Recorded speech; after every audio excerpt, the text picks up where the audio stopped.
Elke 5 jaar maakt Atletiek Maastricht een vrijheidsestafetteloop vanuit Normandië naar Maastricht. Ze komen dan altijd ook via Mesch bij Eijsden op de 12e september. Op die dag in 1944 was dat de eerst bevrijde plaats in Nederland. In 2024 heb ik deze loop in beeld mogen brengen. Tijdens die dagen heb ik regelmatig contact gehad met Michael van Ness.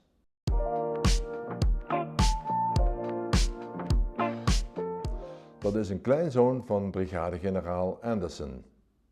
Hij was de commandant van het militaire onderdeel dat Roermond heeft bevrijd in 1945. Er is ook een straat in Roermond naar Anderson genoemd.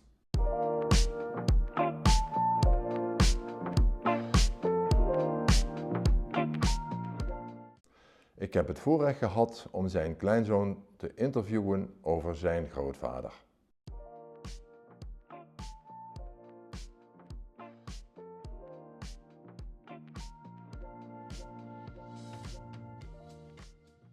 You are the grandson of General Anderson. What did he do during World War II? During World War II, he was the commanding officer first of the 102nd Infantry Division and then of the United States 16th Corps. I first met my grandfather when I was about 6 years old. He came to visit my parents.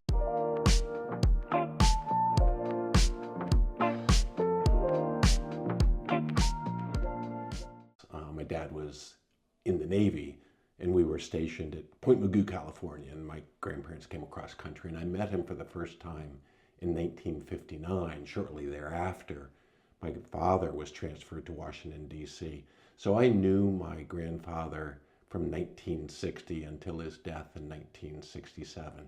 I was the youngest of 3 boys, and we would spend Friday evenings with him playing poker and drinking Coca-Cola and talking about his history at times. I think he has had a lot of influence on my life, more as time has gone on. But when I went off to camp, for example, he gave me advice on how to shoot a BB gun. He said, breathe in, hold your breath, and then squeeze the trigger. And I asked him, well, where did you learn to shoot? And he said, West Point. For a long time, I've wanted to retrace the path that my grandfather took from Normandy to the Netherlands and then on into Germany. So the relay race, when I became aware of it, was a natural beginning because it went through and followed the path very carefully and very closely to the path that he followed in the autumn of 1944 and into the winter and then spring of 1945. The Old Hickory Division, the 30th Infantry Division, was one of the divisions that ultimately came under my grandfather's command. The 30th Infantry Division was put together early in the war by General Bill Simpson, who turned out to be my grandfather's commanding officer when my grandfather came into service in the field in the Second World War. So the 30th Infantry Division was known to me to be intimately involved in my grandfather's story because the 30th Infantry Division and the 79th Infantry Division together were the spearhead of the U.S. 9th Army's crossing of the Rhine River at Rheinberg in March 1945.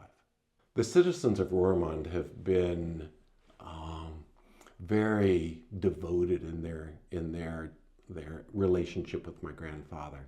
The 15th Cavalry were troops of my grandfather's command, and they were the first troops to enter Roermond in March 1945.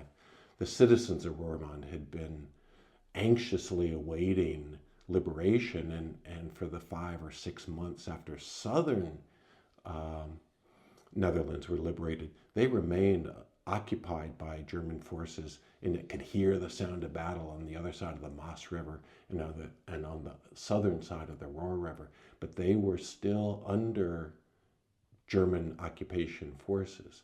So when the Americans came in, it was quite a moment of triumph and celebration for the citizens of Roermond, and they welcomed and to this day remember him in a very devoted way, and it warms my heart to go back to Roermond to see Anderson Weg and to speak with friends I've made in Roermond who continue to devote time and energy to not only his memory, but more importantly, the memory of the soldiers who fought and paid the price and sacrificed for freedom. Thank you for the interview, and I wish you all the best. Thank you, Peter. It's a pleasure.